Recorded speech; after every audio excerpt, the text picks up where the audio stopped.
Hi, everyone, and welcome back to the Best Life podcast. For the month of August, we are covering personal finance and financial literacy. So I've invited Marko to join us today. So if you want to just go ahead and introduce yourself, a little bit of what you do for work, and just maybe what some of your background has been in personal finance.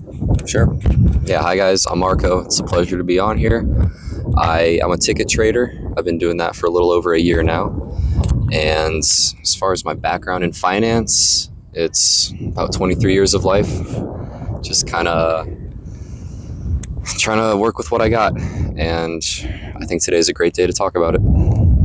Perfect. So I guess we can just start off something that I think this is a very sensitive topic for some people, because I don't think that this is necessarily taught in school or at home. So would you say that, like, growing up, you were taught about it, or what was your approach as you were, like, growing up and, like, learning about personal finance? Definitely. I don't know how it is in other people's schools, but at mine, it was not taught very much at all. We had one class that taught personal finance. It was devoted only to that, but it was only for half a semester, and it was a blow-off class. The way it was structured was very, very easy. So I wouldn't say that my high school got the education that it really needed for personal finance. So most of what I learned was from my parents. They tried to instill in me at a very early age that I should save up and be smart with my money.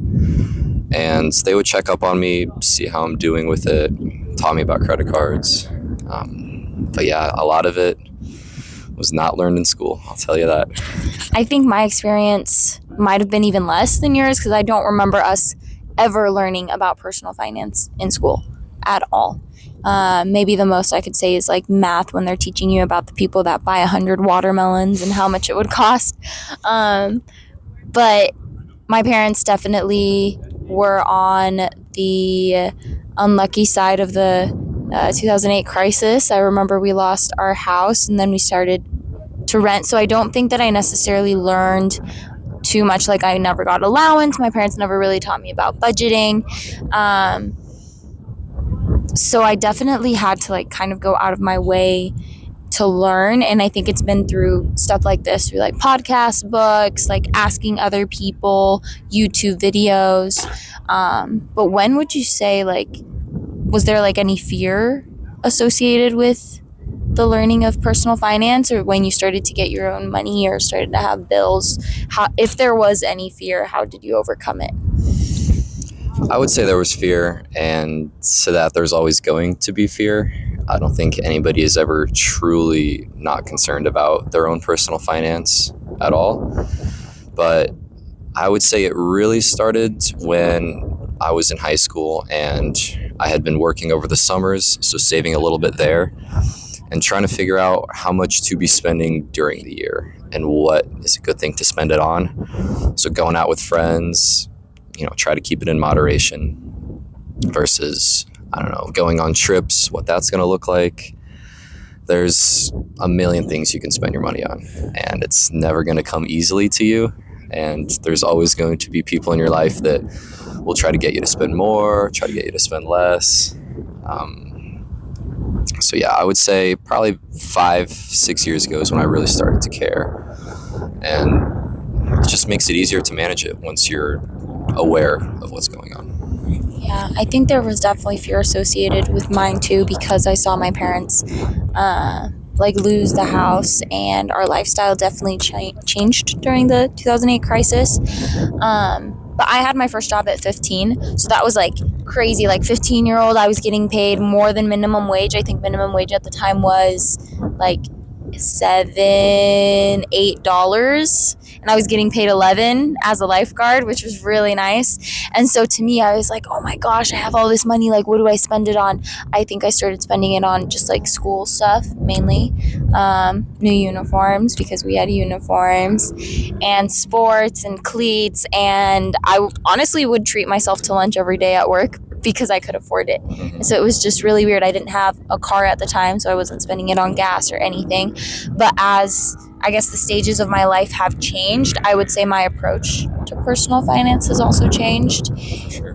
And I think that there's always going to be some type of fear associated with having money because there's a lot you can spend it on, so there's also a lot at risk, but it gets easier when you actually learn about it and you're willing to talk about it. I think that's another big thing that we can talk about in a little bit. Like, people just don't talk about their finances with each other, which I think leads to a lot of like ignorance and not using it right. I agree.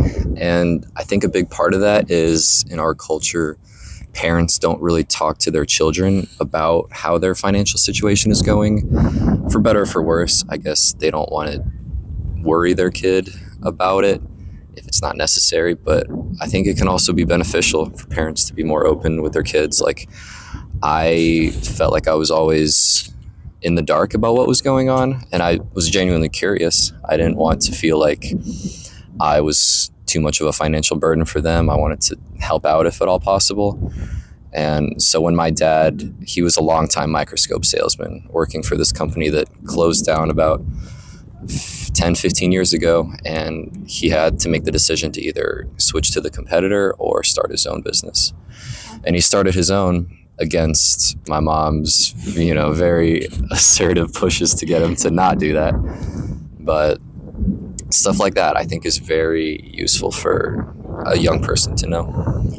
Well, let's go into like what are the basics that people can learn and like even start applying now, even if it's just your first job and you don't have like a ton of bills or you don't have a credit card. Like, what are some very basic things that you do for personal finance or budgeting?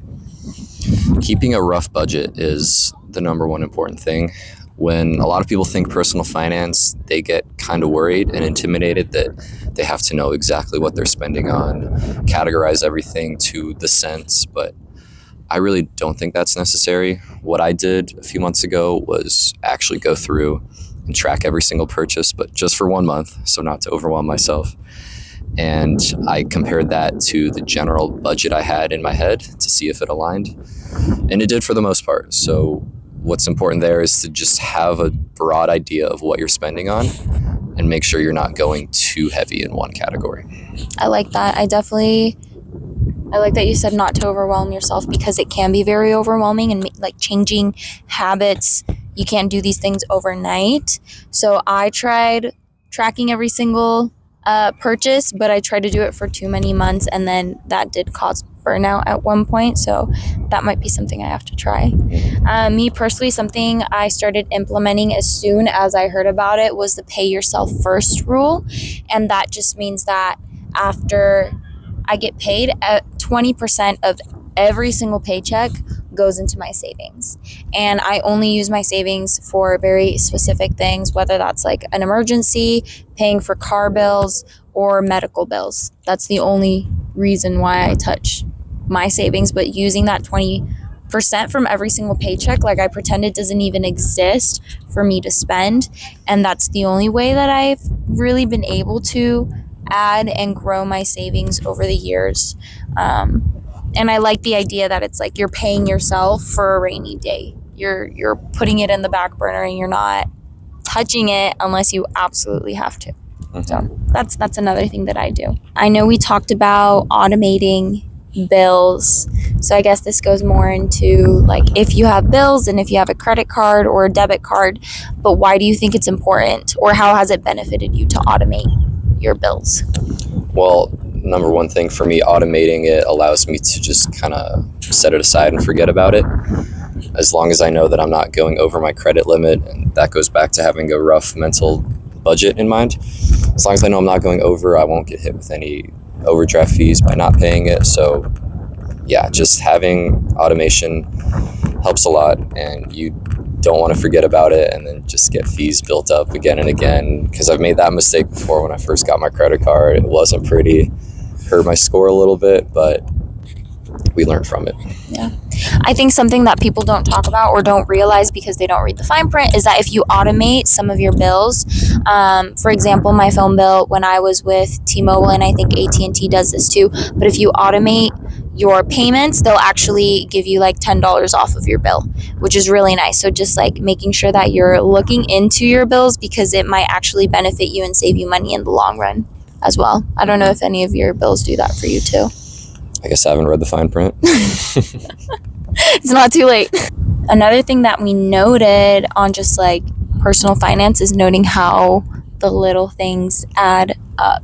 Yes, absolutely. The little things add up. So for a lot of people, myself included, food, going out to eat is a massive spender. I can attest to that, yes. Both of us spend a lot on food, and whether that's going out to dinner with friends, which is obviously going to be a little pricier, or if it's just going and getting Chipotle 3 or 4 times a week. Or like 7. Or 7. Depends on the week. But yeah, that really does add up. And you can see that if you go and do your 1 month exact spending, just how much it adds up. Because, you know, you might think you can track how well you're doing, but human tendency is always going to favor our own judgments. And we say, oh, you know, I'm doing fine. But let's be real, you're doing a little worse than fine. I think for me, at least when I was living on campus, a lot of my spending went to like a little Starbucks drink or a little smoothie or an acai bowl or a little thing here and there. And like, you're absolutely right. Like it adds up, even if it's just like a little run to Quick Trip for one of their like $1.25 taquitos. So I think it's also a matter of like prioritizing what it is that you want to spend on. Like me personally, I am a traveler. So if sacrificing my drinks at Starbucks during the week means that I can save up and go visit my friend in Salt Lake City on the weekend, like that's totally worth it to me. So I think also like realizing the little things add up, but also prioritizing or setting your priorities for what it is you'd rather spend it on that you would get the most in return. Yes, I'm glad you said most in return, because on top of the little things being food, I think knickknacks and one-time experiences, or not even experiences, but one-time maybe objects that you buy that you're only going to get one use out of, set it and forget about it. That's one thing I really want to avoid. Yeah. And I try to make sure that if I'm buying something, it's useful. It's like maybe a little tool, something that I'll use for a long time. So, and you can always sell your stuff that you don't want. Yeah. It doesn't have to be a giant loss on your account. Like you can make some money back, sell it on Facebook Marketplace or OfferUp. Yep. Very important. The first things that we shared were things that anyone can start applying if you have any sort of income, and you're trying to establish good habits early on. I think that's super important. Like the earlier you start working on these things, the more they're going to be solidified into your routine, and then it becomes automated. Like it becomes something that you don't even have to think about, and you're just implementing those good habits. But as the eras of your life change, so does your personal finance. So like the way I handle my money now is totally different than when I first got my first job at 15, right? Like it's going to change. So some of the things that change is you start to have bills. You probably should have a credit card, and you start to have rent. So let's talk about those. Specifically, let's talk about rent and credit cards. So what are the basic rules for your rent, would you say? Basic rules for rent is make sure your rent is not more than 30% of your monthly income, whatever that math ends up being, whether you have roommates. And yeah, you can go a little bit over, but it's best to keep it pretty low. That just depends on what you value.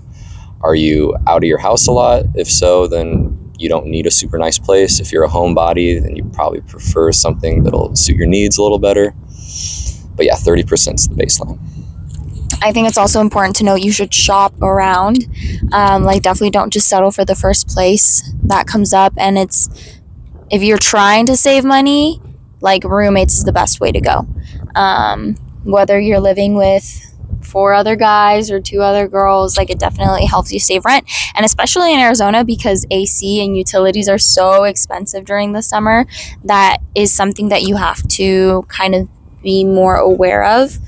Like what is your AC at? What utility plan are you on? Those are definitely like important things to note. But I think there isn't really much else to add for rent. So credit cards. I got my first debit card. I'd say start with a debit card.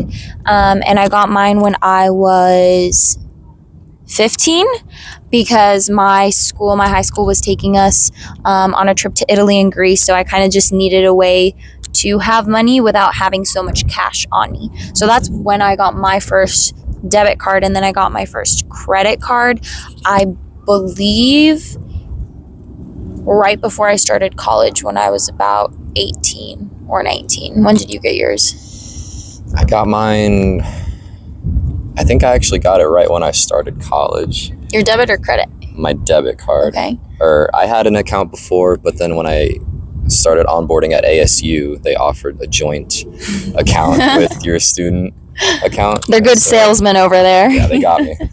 So that was my debit card that I still use to this day. And then credit card I got a long time ago. It was like early high school. So you got a credit card first?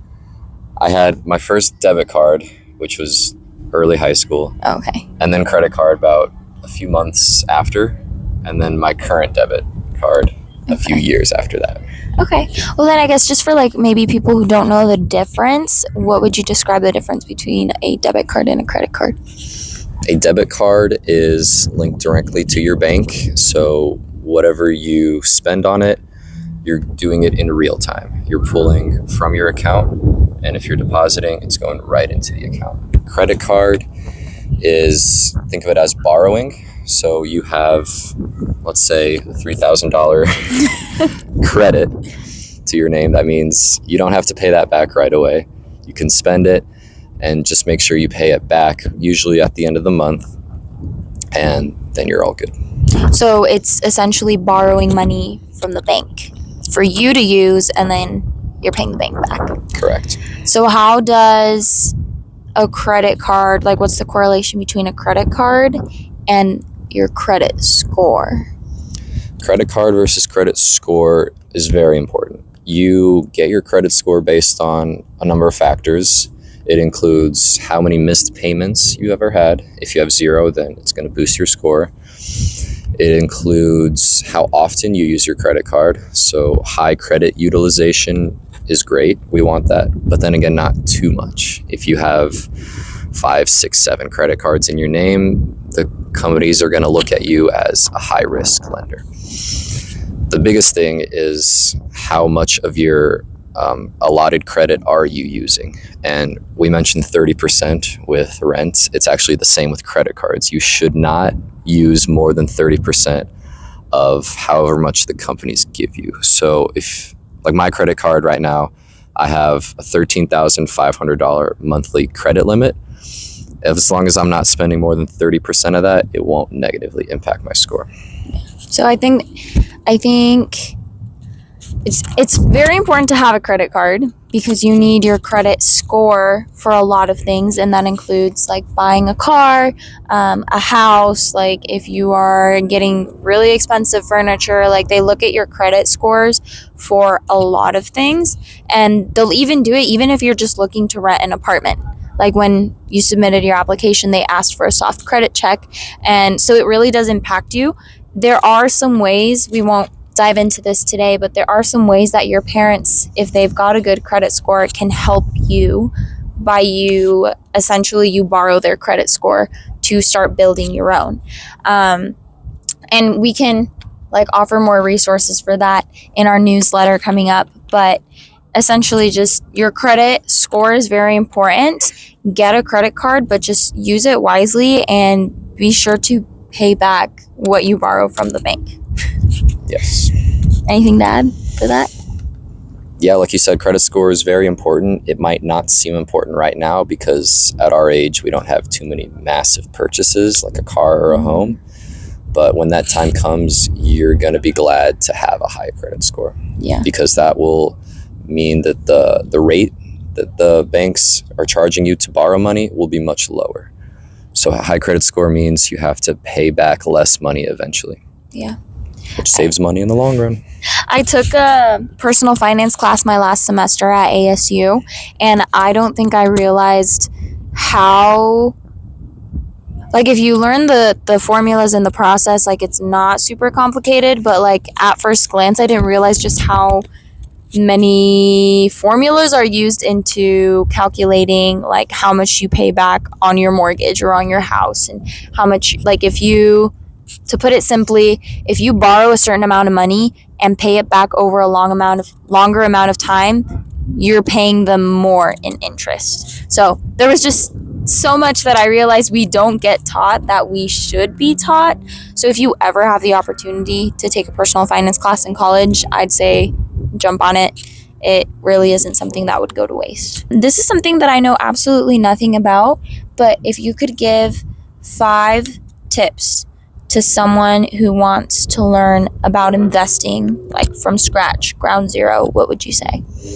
Yeah, so investing is a great way to, I think of it as hedging against inflation. So every year inflation rises a little bit, which lowers the value of our dollar, so we can buy less with the same amount every year.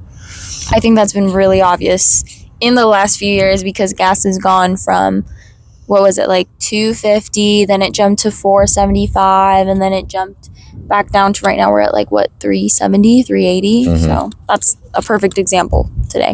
Yeah, another one is groceries. If you guys grocery shop at all, you'll see just how expensive they got over the past 5-10 years. It's crazy. So because our value is diminishing little by little, we need to find a way to get it to grow steadily, and that's where investing comes in. Because if you look at the history of the stock market, since it began, it has steadily increased. So if we increase that along with inflation, we're actually pretty even. We're not going to lose money just by letting our money sit there and get bitten away little by inflation. So the ways that you can invest, there's a lot of ways. You can invest in not just stocks or bonds, but you can buy property and let it appreciate in value. You can even buy Lego sets. Those hold their value very, very well. But yeah, most people do choose stocks. Index funds are your best friend. That's the S&P 500, for example. I'm sure you guys have heard about that.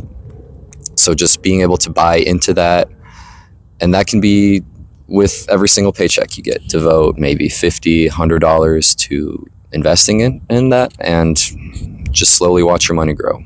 Super important. So that's for stocks. And bonds is another big one. That's borrowing money from the government, the government's borrowing money from you. So you know that they are less risky than stocks, because you're basically banking on the government to be able to repay you instead of just maybe one company or a collection of companies. With that, there's less risk, which means the returns are going to be a little lower. So that all depends on what you are looking for. If you like less risk, more risk. And that ties into what we mentioned earlier about how at different eras in your life, your financial goals are going to look different. So when you're younger, you can take on more risk because you have more time to make that money back later in life. When you're older, you obviously want less risk because you still want to have the money that you worked for super hard for retirement, and you want to be able to enjoy that, and you want to be able to give some to your kids or your grandkids. So the general rule is, as you get older, your risk tolerance decreases with your investing. That's interesting. I haven't thought of it that way, but yeah, that makes sense, because when you're older, you're essentially looking for more stability. Like right now, we're in our 20s. We can afford to pack up and move to a different country, but when you're in your 40s, not so much. Right. Yeah, that makes sense. I haven't thought of that. I think one important thing we need to cover is not just the logistical side of personal finance, but also the emotional or the relationship side of finance and money, because money can cause tension amongst friends, romantic relationships, family. So how do you make sure that doesn't happen? How do you establish good communication, or what are the boundaries that you set? What would you think? Yeah, this is tough, and it's always a gray area because everybody's different in how much they're willing to just kind of spend on their friends, you know? I think it's very important to not let people walk all over you financially, because if you make it a habit of just paying for everything no matter what and never expecting to get paid back, then people are going to expect that they can do that always. Yeah. But then on the other end, you don't want to be super stingy and Venmo request somebody $1 because they had some of your fries the night before. You know, it's something that is always going to be a gray area. I think taking turns picking up the tab, you know, that's a great way to ensure that no one's getting their feelings hurt. Yeah, it's going to look different for everybody. I think the biggest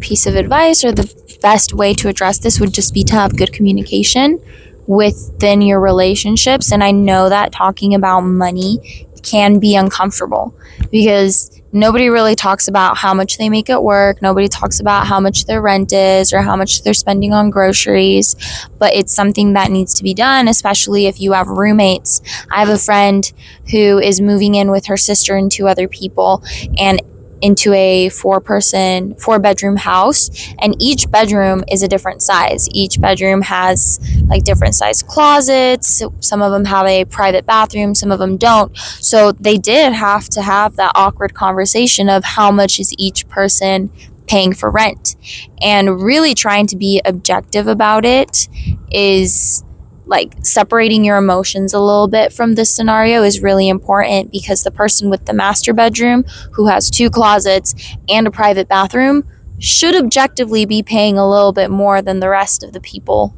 on their rent. Yeah. So that communication is really important. Even if it's awkward, I promise it saves so much headache in the long run. Yeah. Absolutely. Mm-hmm. Have you had any similar experiences at all? Yeah, mostly in splitting up expenses on a trip. When you're going on a trip with a lot of people, you gotta figure out okay, so the big activities, let's say you're going horseback riding, everyone should probably pay for their own thing. Mm-hmm. But if we're talking about just dinner, maybe you can alternate who picks up dinner if you're going on multiple dinners throughout the trip. Yeah. Gas, everyone should probably split evenly. It's that kind of thing. The general rule of thumb is, okay, everyone should pay for their own. But yeah, it's something that can't really be avoided. You have to have those conversations. Yeah. I think one thing that I've always tried to live by is money really does come and go.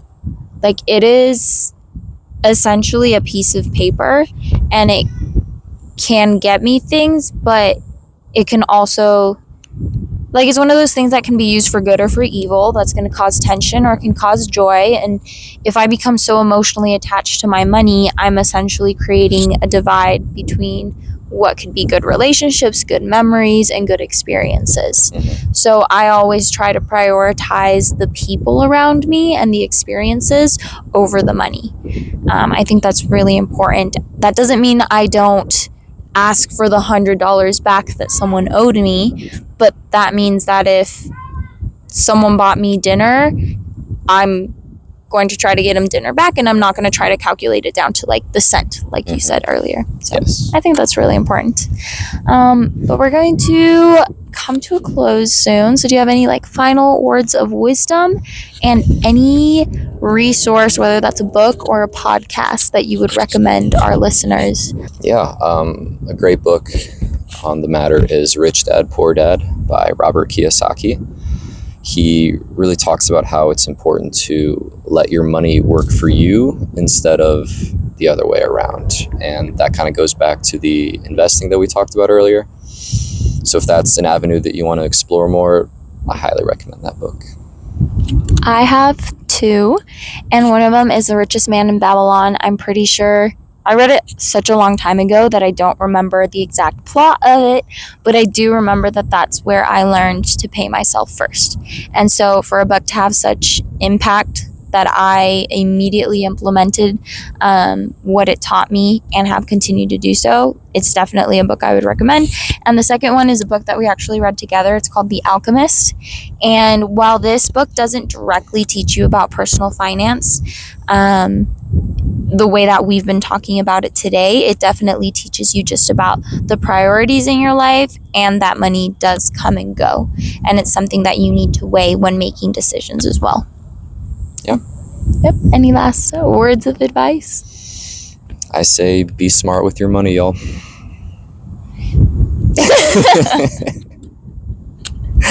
Yeah, that's it. Just everything we talked about. There's obviously a lot that goes to it, but don't overwhelm yourself. It's just money at the end of the day. It comes and goes. And yeah, use it to follow your dreams. I would say give yourself grace, and I know I say this I think at the end of every single podcast, but give yourself space to make mistakes. You're not going to be perfect with your personal finance from the start, and you're probably not going to be perfect at it even 10 years from now. Like, it is something where people just make mistakes. Maybe they invest in the wrong stock, maybe they buy too many clothes, maybe you're going to make a really, really big buy that you'll regret later on. But give yourself grace, because everyone is learning, and these mistakes aren't something you can't come back from. You can always fix it. You might need to learn how to ask for help, but it is always something that you can fix. Yeah, that's a good point. So thank you so much, guys, for listening. I think I forgot to mention we're actually sitting where we are today as a part of the Best Life podcast. We want to showcase how these personal development skills and topics are actually blessing us and getting us to the point to where we can live our best lives. And that, to me, is going and seeing the world. So where are we today? We are at Hole in the Rock Park in beautiful Phoenix, Arizona. It's a really cool area. You basically can see the city from this little hole in the rock, literally. And it's very pretty. There's parks, a lot of greenery. Check it out. And if there's one thing I can say about Arizona, is our sunsets are some of the best in the entire country. So Absolutely. thanks for watching, and be sure to subscribe.